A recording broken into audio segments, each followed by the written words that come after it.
Hello नमस्कार, मी प्रीती आजच्या एका नवीन व्हिडिओमध्ये तुम्हा सर्वांचं पुन्हा एकदा स्वागत करते आणि आशा करते की तुम्ही सगळे मस्त आणि मजेत असणार।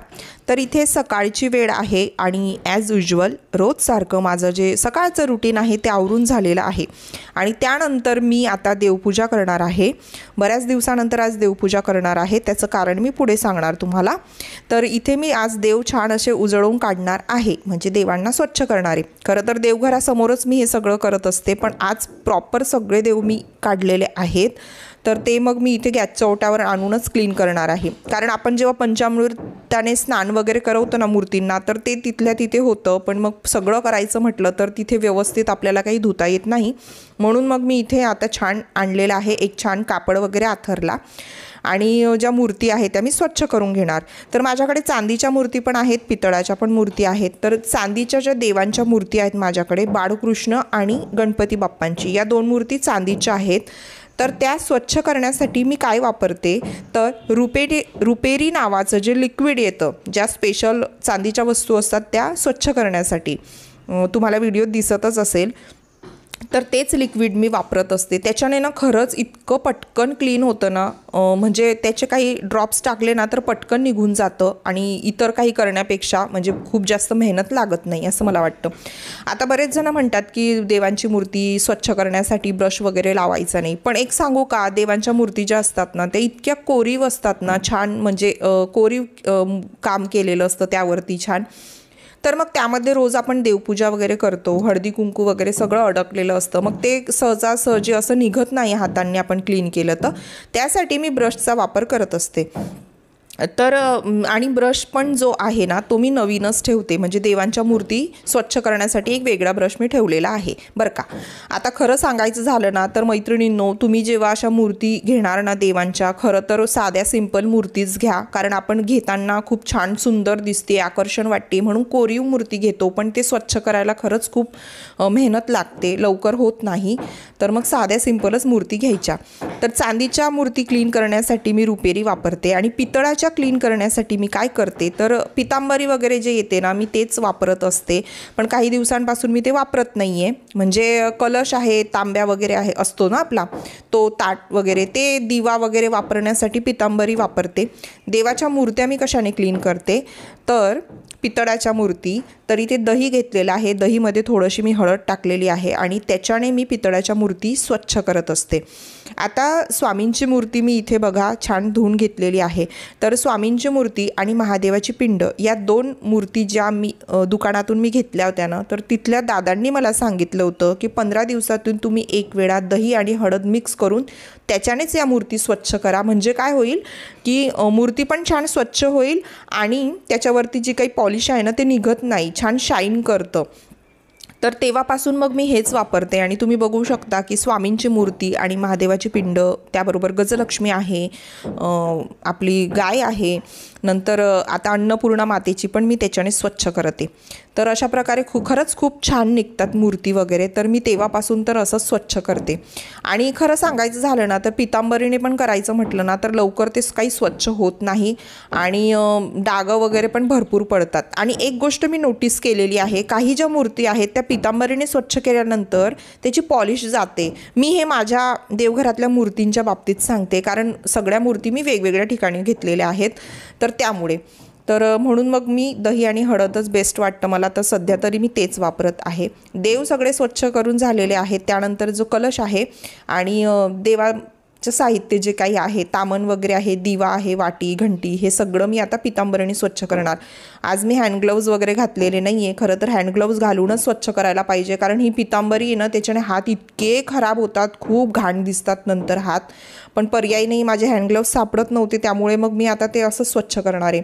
आणि मैत्रिणींनो, एक गोष्ट तुम्हाला सांगू का, खरं तर ह्या गोष्टीनं स्वच्छ करण्यामध्ये मी खूप जास्त काही मेहनत घेत नाही, आठवड्यातून एकदा किंवा 15 दिवसातून एकदा मी स्वच्छ करते, कारण माहीत नाही, मला नाही माहिती, इथे स्वच्छ केल्यानंतर पण ना आज इतकं मी म्हणजे छान स्वच्छ केलेले आहेत हे तांब्या वगैरे, आणि दुसऱ्या दिवशी जर तुम्ही बघणार ना ते परत काळे पडतात।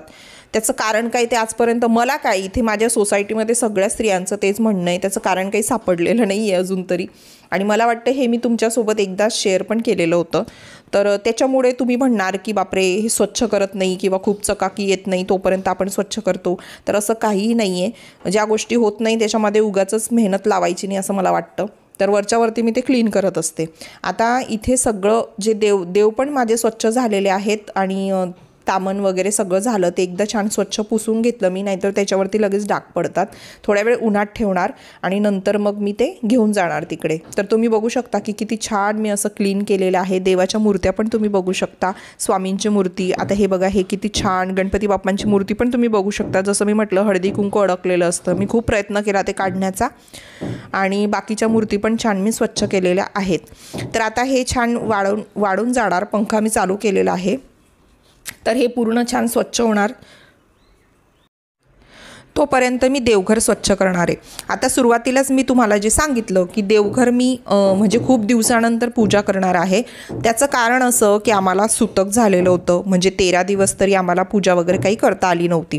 तर आता ते फिटलेलं आहे. एक दिवस आधीच मी पण मग एक दिवस आधी म्हटलं की 12 नंतर पित्र वगैरे बसतात ना त्याच्यानंतर, मग 12 नंतर तर आपण पूजा करत नाही. मग त्या दिवशी मी काही हे स्वच्छ वगैरे काहीच केलं नव्हतं.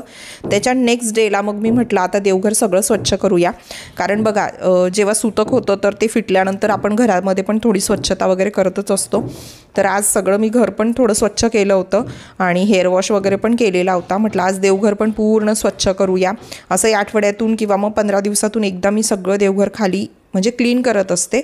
तर आज पण ते करूया म्हटलं. खूप जास्त, कारण बरेच दिवस पूजा वगैरे करत नाही ना आपण.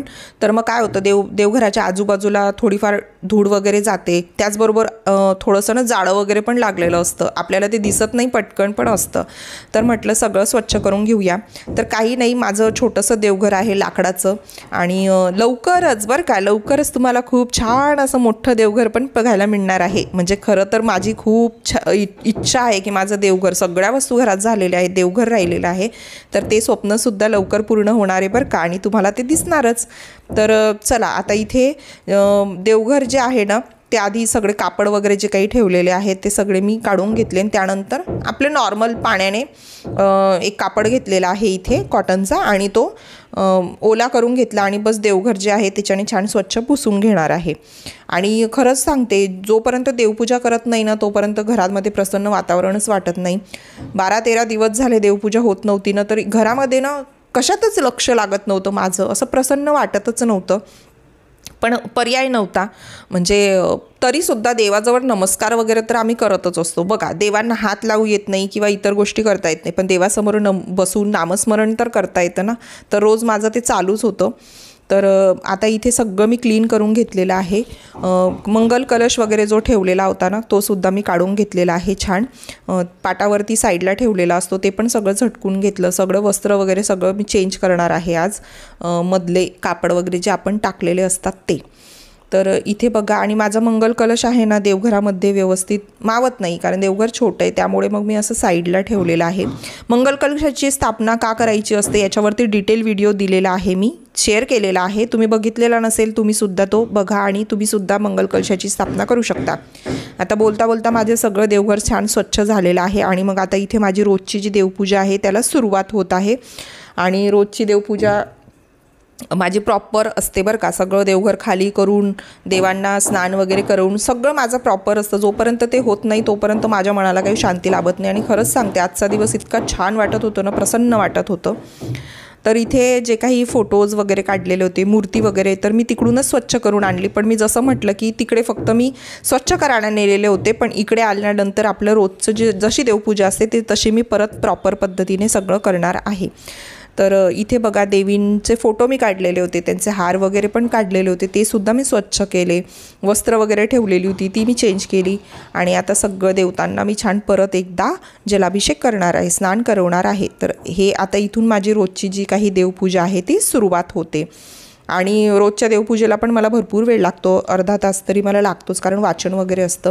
आणि एक दिवस आधीच मी खूप छान अशी फुलं पण आणलेले होते. आणि झालं असं होतं ना, ते सांगायचंच राहिलं, फुलं आणले मी आणि सगळी माझी तयारी केलेली होती, कारण गुरुवार येणार होता. तुम्हाला तर माहितीच असेल माझं सारामृताचं पारायण सुरू आहे. तर आता मध्ये बघा अशी अडचण आली ना त्याच्यामुळे मग ते वाढत चाललं आहे. तर त्यासाठी मी सगळी तयारी केली होती, फुलं वगैरे पानं सगळं आणलं होतं आणि त्याच दिवशी मला कळलं की दुसऱ्या म्हणजे सुतक झालेलं आहे. मग ते फुलं काय करायची, तर मग मी ना ती रोज डेकोरेशन वगैरे फुलांचं जे काही मी पॉट वगैरे सजवत असते त्यामध्ये मग ती सगळी मी वापरून टाकली.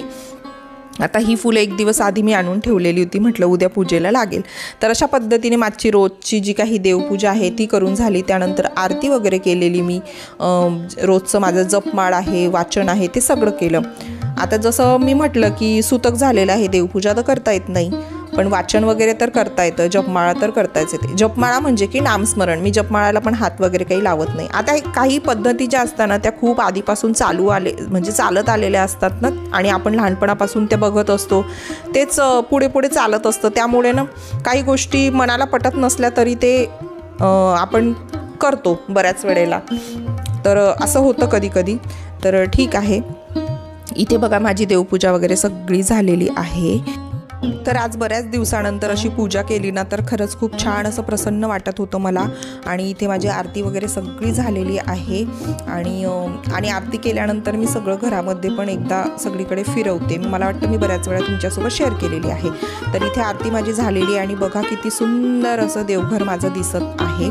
तर बऱ्याच दिवसानंतर आज मी तुमच्यासोबत माझं देवपूजेचं रुटीन शेअर केलेलं आहे. तुम्हाला आजचा व्हिडिओ कसा वाटला, आवडला तर लाईक करा. काही सजेस्ट करायचं असेल तर मला कमेंट नक्कीच करा. मला तुमच्या कमेंट वाचायला खरंच खूप आवडतील.